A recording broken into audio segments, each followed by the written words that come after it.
Bohužiaľ, nenašli sme ju ani na jednom z týchto 16 zasadnutí. Pani ministerka zjavne tieto témy nepovažuje za dôležité. Potom ako pani ministerka Šimkovičová totálne odignorovala celý druhý deň tejto konferencie, sme sa chceli presvedčiť, či príde aspoň na úplný záver. Avšak už o 12:00 sa postavila ešte predtým, ako sa hlasovalo o dôležitom dokumente a odkračala smerom k východu. My sme utekali za ňou. Prečo odchádza ešte predtým, ako prebehlo hlasovanie o tak dôležitom dokumente? Nevedela odpovedať ani na prvú otázku a v tom zasiahol generálny tajomník služobného úradu, pán Machala, ktorý ma zdrápil za golier a poslal daňových poplatníkov, ktorí platia túto vašu zahraničnú cestu. Môžete nám povedať, ako hodnotíte túto cestu a čo bolo vašim posolstvom?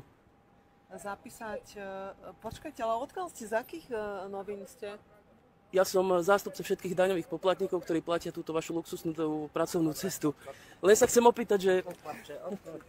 A pani Šimkovičová...